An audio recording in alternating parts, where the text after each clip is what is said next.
Hello everyone, অনেক দিন পরে আজকে নতুন একটা হিজাব স্টাইল নিয়ে চলে আসছে। আমি খুবই সিম্পল হিজাব স্টাইল, সামনে আসছে সামার, তো সামারের জন্য খুবই ভালো হবে। তো হিজাবটা বাঁধার জন্য গলার কাছে পিন দিয়ে সেট করে নিয়েছি, আর একটা পার্ট একটু ছোট রাখছি, আর একটা পার্ট একটু বড়। তো বড় পার্টটা নিয়ে এইভাবে একদম নিচ থেকে নিয়ে মাথার পিছনে পিন দিয়ে সেট করে নিব।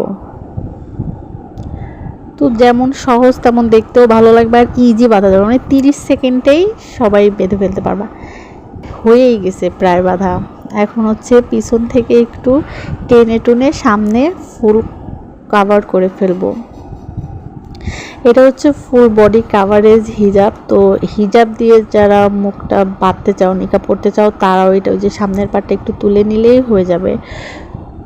আর মাস্ক পরলেও হবে, আর যেটা মুখ বের করে রাখতে চাইলেও হবে, কোনো সমস্যা নাই, সবভাবেই পরা যায়। তো দুই পাশে পিন দিয়ে সেট করে নিলাম, একদম পুরো বডিটা কাভার হয়ে গেছে, অনেক সুন্দর লাগবে। এমনকি খুবই সহজ, আর সামারের মধ্যে পড়তেও ভালো লাগবে। ভালো লাগলে লাইক, কমেন্ট এন্ড শেয়ার করে পাশেই থাকবেন সবাই। Bye bye, tata.